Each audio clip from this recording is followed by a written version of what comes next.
আসসালামু আলাইকুম। কেমন আছেন সবাই? আশা করি মহান আল্লাহ তাআলা সকলকে ভালো রেখেছেন। শুভ সকাল। আমার নতুন একটি ব্লগে আপনাদের জানাই সকলকে স্বাগত।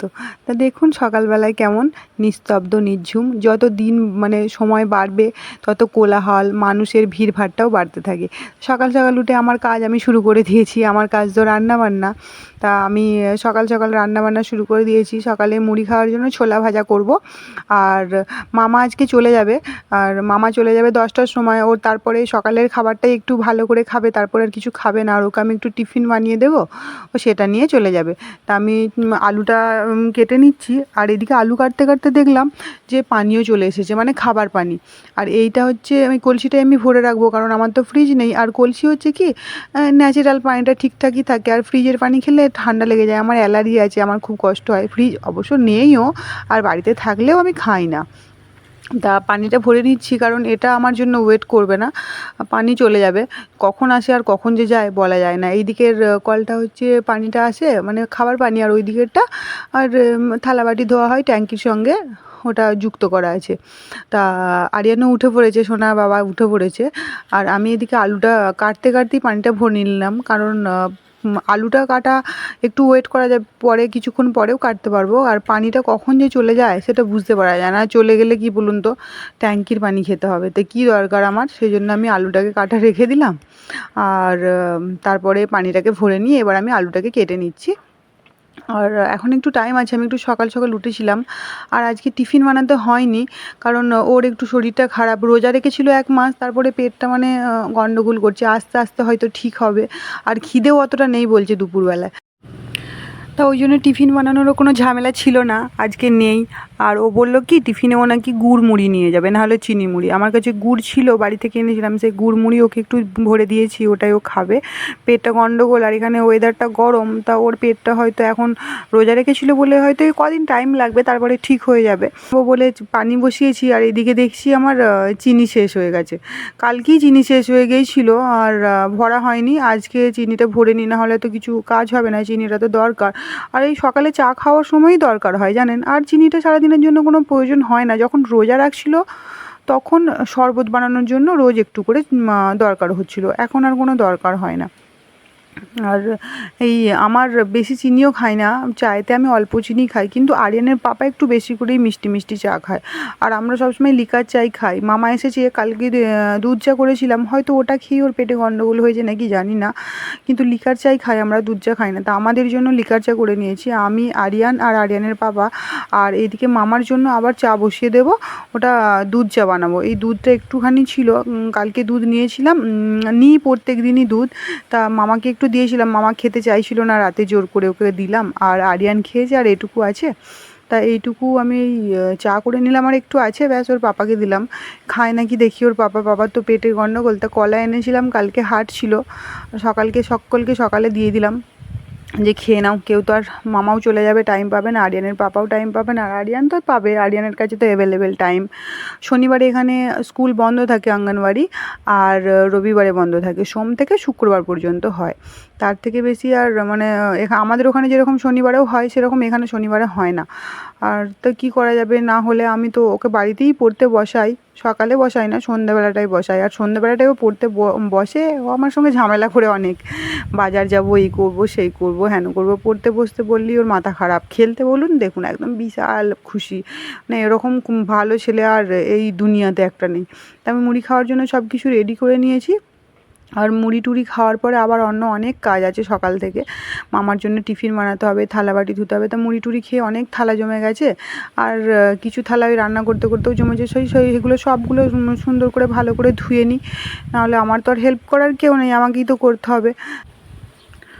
থালা টালা ধুয়ে নিয়ে বেসিনটা ধুয়ে নিই। বেসিনটা মুখ ধুয়ে বা হ্যান্ড ওয়াশ করে যতটা না নোংরা হয়, হাত টাত ধুয়ে, আরিয়ান ওই গাড়ি ধুয়ে দিয়ে ততটা নোংরা করে।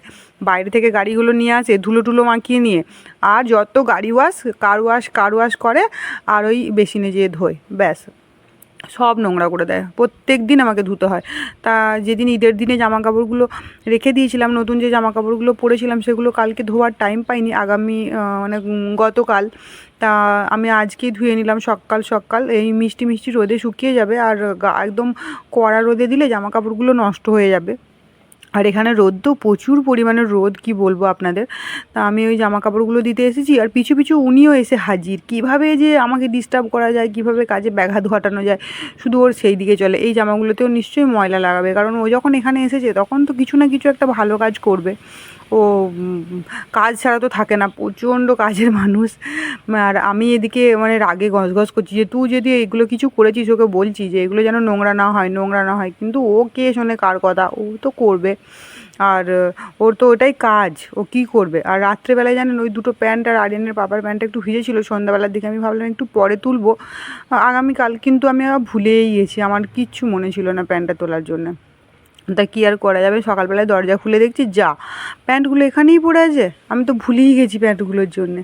তা আজকে মামা চলে যাবে, আর দেখি মামাও বেরিয়ে পড়েছে। মামাকে টিফিনে আলু ভাজা রুটি করে দিয়েছি। আরে আমার ছেলের কান্নাও শুরু হয়ে গেছে। আমার ছেলে যে আর মানে কেঁদেই যাবে কেঁদেই যাবে, কেউ এসে যদি চলে যায় তাহলে ওর হয়ে গেল মহা মুশকিল। ওর দেখুন জুতো পরতে যাচ্ছে, কী করা যায় কী করা যায়, আমি বললাম জুতোগুলো ছাড়, চপ্পলগুলো পর, ওখান পর্যন্ত ছেড়ে দিয়ে আসি তো দাদাকে। ও ভাবছে যে না আমরা যাচ্ছি, আমরা যাব, একদম প্রচুর আনন্দ হয়ে একদম গড়গড় গড়গড় করে ছুটছে। আর একটু পরেই ও কাঁদতে কাঁদতে ঘুরে আসবে, সেটাও জানে না, কিন্তু আমি জানি যে ও কাঁদবে। আর মামা বলছে যেতে হয় না আমাদেরকে, আমি বললাম না একটুখানি তোকে ছেড়ে দিয়ে আসি, আগিয়ে দিয়ে আসি। ও অনেক দূর থেকে আমার কাছে এসেছিলো, অনেক মানে অনেক রকমের কি বলবো বাধা বিপত্তি পেরিয়ে তারপরে এসেছিলো। আর আমার ছেলের দেখছেন শুরু হয়ে গেছে, আমি ওর হাত ধরে আনতে যাচ্ছি তো ওখানে যে লুকিয়ে পড়েছে।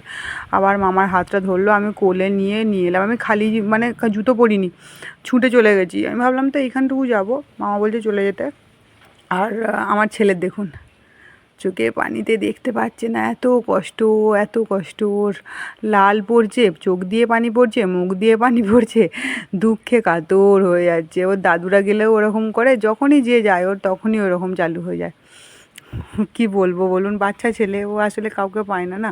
তো ওকে একটু ভুলিয়ে নিলাম, ভুলিয়ে নিয়ে ওকে চুপচাপ করে একটু বসিয়ে যা হোক করে ভুলিয়ে ভালিয়ে, আর স্কুলে পাশের রুমে যে ছেলেগুলো থাকে সেগুলোই চলে এসেছে, আমি ওই জন্য রান্না করতে চলে এসেছি।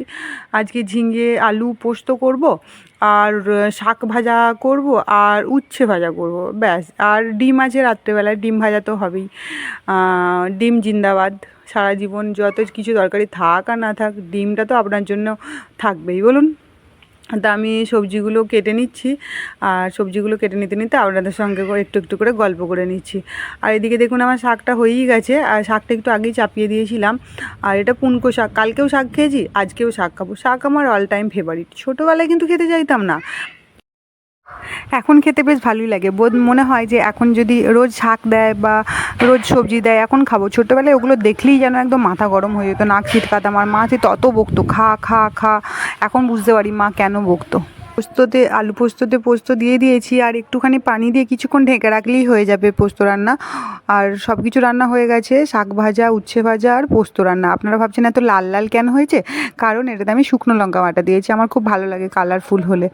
আর এইদিকে আরিয়ানেরকে গোসল করিয়ে দিয়েছি, 1:30 বাজে প্রায়, ভাত খাওয়ার টাইম হয়ে গেছে। তা ওকে ভাত নিয়ে নিচ্ছি ওর জন্যে, আর একটু শাক ভাজা নিয়ে নেবো, শাক খায় ভাতের সঙ্গে মাখিয়ে দিলে। আর উচ্ছেটাও যদি মাখিয়ে দিই তাও খেয়ে নেবে, কিন্তু দিলাম না। সকালে ডিম সিদ্ধ করেছিলাম মামার জন্য আর ওর জন্যে, মামা খেয়েছে, ও খায়নি, তা ওরটা রেখে দিয়েছিলাম। আর কালকে মাংস ছিল 1 পিস দিয়ে দিলাম। ব্যাস দেখুন খাওয়ার সময় নাটক, কারণ ও মোবাইল দেখতে দেখতে খায়, তো আমি ভিডিও করছি আমার কাছে, তো এই মোবাইলটাই আছে ভিডিও বানানোর জন্য, তো সেই জন্য ওরকম করছে। তো যাই হোক, আমার ভিডিও যদি আপনাদের ভালো লেগে থাকে তাহলে অবশ্যই সকলে লাইক করবেন আর সাবস্ক্রাইব করে আমার পাশে থাকবেন, প্লিজ একটা কমেন্টও করবেন। সকলে ভালো থাকবেন, সুস্থ থাকবেন, খুদা হাফিজ, দেখা হচ্ছে পরে।